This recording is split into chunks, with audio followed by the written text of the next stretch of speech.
এক লোক মজা করে তার স্ত্রীকে অফিসের সহকর্মীর নাম্বার থেকে মেসেজ দিল আর বলল, আনিকা আমাকে মনে আছে তোমার? খুব স্বাভাবিক উত্তর তার বউয়ের, হ্যাঁ তুমি সজীব না? লোকটি বলল, না আমাকে চিনতে পারলা না তুমি? আনিকা নামে শুধু তোমাকে আমিই ডাকতাম। তখন তার বউ বলল, রাফিন তো, কি খবর তোমার? বিয়ে টিয়ে করছো? তুমি তো বিয়ের পাগল ছিলা। লোকটা চমকে গেল আর বলল, কি যে বলো আনিকা, রাফিন হতে যাব কেন?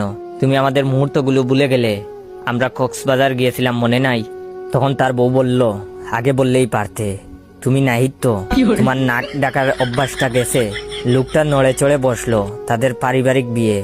তার বউ বলেছিল সে নাকি বিয়ের আগে কোনো প্রেম করেনি। তারপর লোকটি তার বউকে আবারও পরীক্ষা করার জন্য বলল, আমি নেশাখোর সেই ছেলেটা, সিগারেট ছাড়া যার এক মুহূর্ত চলে না। এবার বলো চিনতে পারছো কিনা? তখন তার বউ বলল, আরে শুভ, তুমি গাঞ্জা খাওয়া ছেড়ে দিছো? হোটেলের ভিতরে তুমি যেভাবে গাঞ্জা খেয়েছিলে, উফ, আমার মনে হলেই গায়ের লোম দাঁড়িয়ে যায়। লোকটা তার বউয়ের মুখে এসব কথা শুনে একটা সিগারেট ধরালো, গরম চা নিজের মাথায় ঢেলে শান্ত হওয়ার চেষ্টা অব্যাহত রাখলো। তারপর লোকটা বলল, খুব কষ্ট পেলাম আনিকা, তোমাকে সব সময় নামি দামি মেকআপ বক্স উপহার দিতাম, কেনাকাটা করে দিতাম প্রতি সপ্তাহে।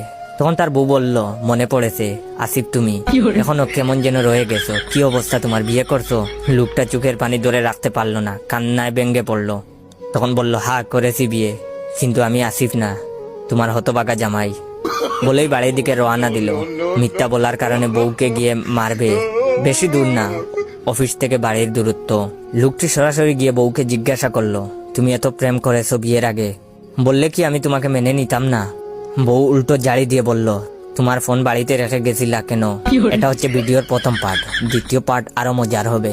যদি দ্বিতীয় পার্ট দেখতে চান তাহলে বেশি বেশি করে